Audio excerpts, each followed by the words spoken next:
Hari ini kita akan melanjutkan materi kita, ya. Eh, apa namanya kita akan membahas tentang aplikasi pembayaran uang kuliah secara online. Nah, aplikasi ini terdiri atas dua buah platform, ya. Ada dua buah platform atau dua buah aplikasi dengan dua database yang berbeda. Nah, nantinya ini kedua aplikasi ini akan dijalankan secara bersama-sama. Kemudian yang berikutnya dihubungkan dengan menggunakan web service. Nah, itu teknisnya seperti itu, ya, gambarannya seperti itu. Nah, bagaimana caranya? Caranya untuk pertemuan saat ini kita akan membuat database-nya terlebih dahulu. Database yang pertama ini dinamakan dengan database klien. Nah, ini seperti ini wujudnya, ya. Database klien ini ada 7 buah tabel, ya. Dimulai dengan tabel account. Ya, ini tabel account. Nah, untuk tabel account strukturnya adalah sebagai berikut. Ya, yang pertama ada account ID, nomor rekening dengan nama nasabah. Kemudian yang kedua itu ada drop down system. Drop down system itu strukturnya adalah sebagai berikut. Ya, ada drop down system ID, ada parent ID, ini menggunakan key, ya, indeks, ya.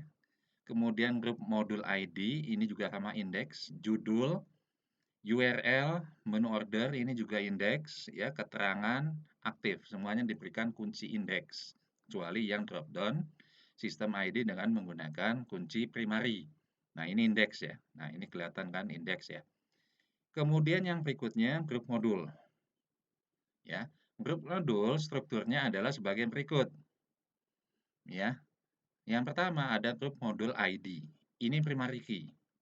Ya, primary key, kemudian tipenya integer, lebar 10. Kemudian berikutnya relasi modul, ini integer 10, ya. Nama menggunakan variabel karakter 100. Ini grup modul. Yang berikutnya hak modul. Hak modul memiliki struktur sebagai berikut. Ya, yang pertama ID, ya, kemudian level ID dengan hak modul ID. Untuk level ID ini diberikan kunci indeks. Artinya apa di sini? Artinya di sini dia merupakan eh, eh, foreign key, ya, foreign key dari level ID. Ya, ini, ya.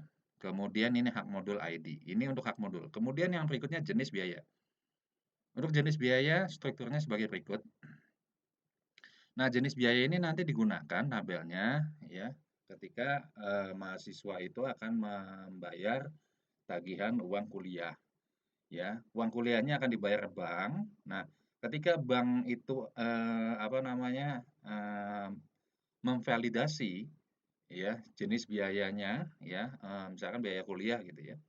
Nah, di sini otomatis nanti akan tersimpan, ya, tersimpan di dalam database klien. Ini namanya database klien, ya. Ya, ini untuk jenis biaya. Nah, transaksi ini strukturnya adalah sebagai berikut.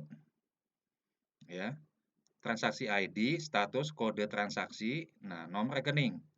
Ya, ini didapat dari mana? Nanti didapat dari ketika mahasiswa melakukan pembayaran. NIM, jenis biaya, ya, ini, ya, tadi dari biaya ID, ya.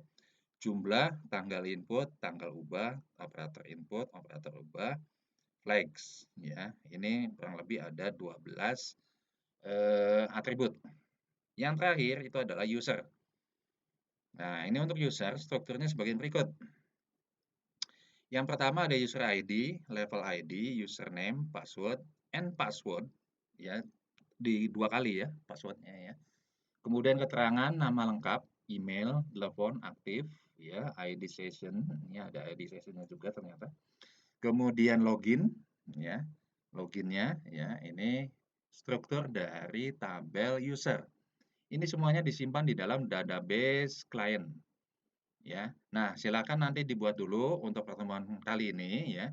Nanti untuk pertemuan berikutnya ini akan kita bahas tentang database server, ya. Nah, kalau database, klien tadi hanya 7, untuk database server ada 14, ya. Ada 14, kurang lebih ada 14 ya, 14 tabel. Makanya saya bagi 2 ini, antara pertemuan ke-8 dan pertemuan ke-9. Itu saja yang bisa saya bahas untuk pertemuan kita kali ini. Mudah-mudahan, ada manfaatnya. Billahi taufiq wal hidayah. Wassalamualaikum warahmatullahi wabarakatuh.